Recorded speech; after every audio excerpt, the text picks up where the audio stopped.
The smoothness of the election will depend on how the polling station executives that will vote will conduct themselves when they come to the polling centers on Saturday, and how the security is able to bring every situation under control.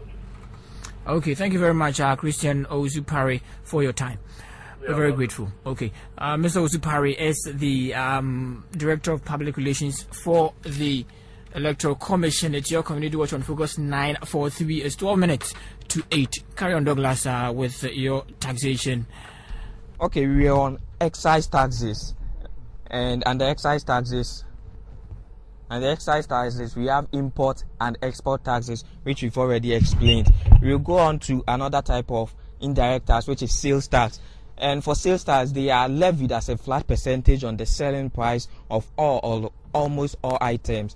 This is sales tax. And for sales tax, we have VAT, which is an example of sales tax. VAT, value added tax. That's the full meaning of VAT. And we explain VAT as a tax that is applied each time there is a sale from one processing firm that has created an input to the next, and at each of the steps right up to when the item is finally sold to consumers.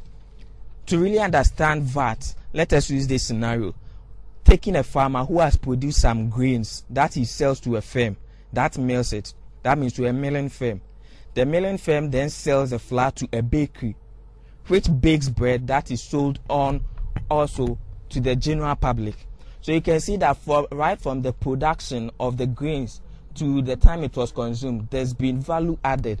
Value has been added to the grain. First, it was milled. So immediately it's milled, there's a value added. Therefore, a tax is charged on that.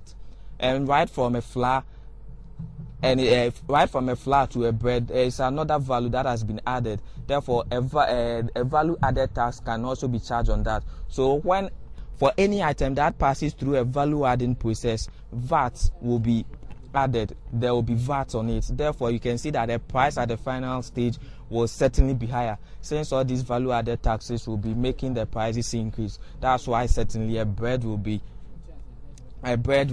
expensive than a flour when you are using it maybe of the same size. Okay. Also, we will go on to an advantage of indirect tax. For advantages of indirect taxes, they are usually politically popular.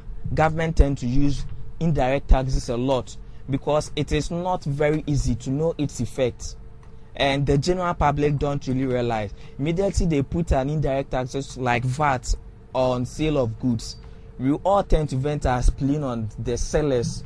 We say that sellers are the people who are increasing the prices. Leaving the government. Okay. Therefore, the government usually use the indirect taxes a lot rather than the direct tax, which they can know its effect. And also, the points of collection are relatively fewer, making it a very efficient tax.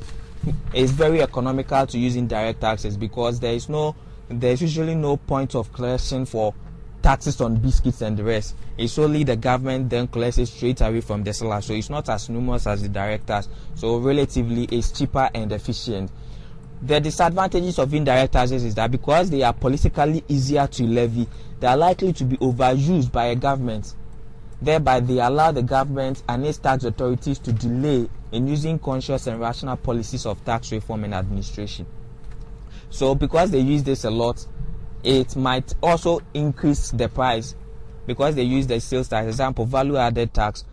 Let's take it once again from the grain to the mill, grain to the flour to the bread. You can see taxes have been levied at each stage, making the final price very high. So if value added tax is imposed on all goods and services within the community, you can see there will be a general increase in the prices of goods, and that is what leads also to inflation.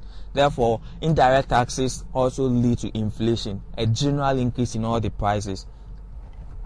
And also, import duties can lead to retaliation by other countries which feel that these taxes discriminate against their exports. There are countries that might be exporting their goods to other countries, and should the government be levying indirect taxes like import duties on their goods, they would think maybe the government is trying to not to trade with them. It might lead to political retaliation from them. And that's all for the indirect taxes as well. And also we said when we were talking about the reason for taxation, we said the government does not only raise revenue from its taxation. Therefore, we'll be going through some of the other sources of government revenue.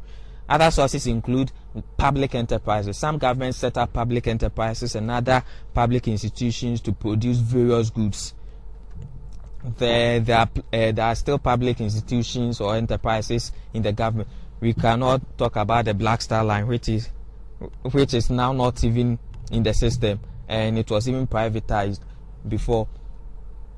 Also, one other source of government revenue is royalties. Taxes paid for economic opportunities granted to any organization, like a mining right on public lands. If a miner or if a mining company is given a land, they pay royalties to the government. That's another source of revenue. And one other source of revenue is court fines.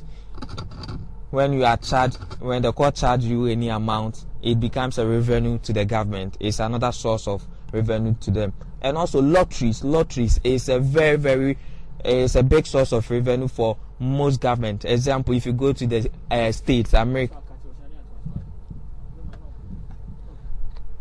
Example, if you go to the States, America, the lotteries is one of the main source of their revenue.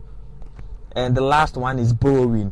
Substantial amounts of funds comes from borrowing, especially for developing countries. One of their major source of revenue is also from borrowing. And that's all for taxation, which we have concluded today. We hope to come your way once again to educate us on inflation, which will be starting next week, God willing.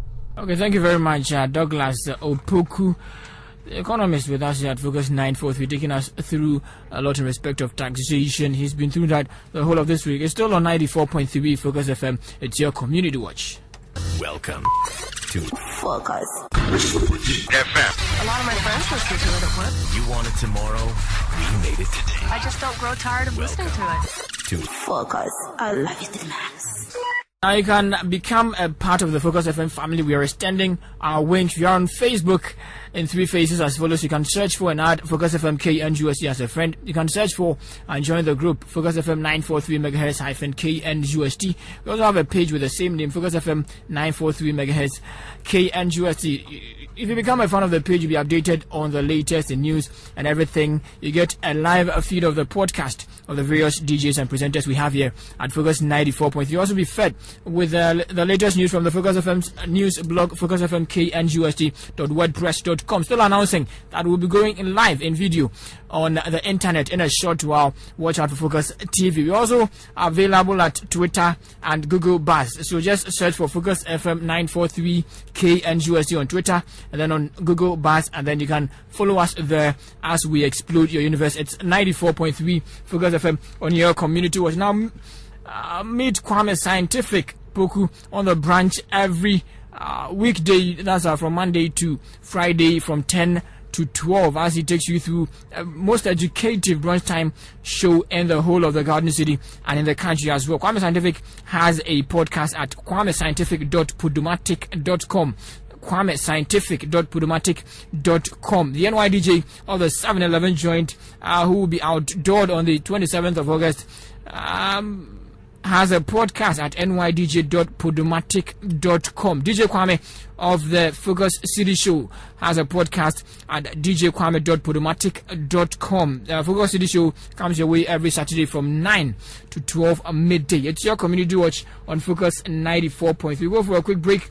When we come back, we go into much more detail of some of the issues we've had or talked about and updated ourselves here in respect of discussions here on your community watch on Focus FM. As Nana Mafu and the rest of the crew join us up here. It's 94.3 Focus FM, and this is your community watch. Members, the Supreme Court registries should have known when the bailiff came and they know that the House was in session, they should not have served the process.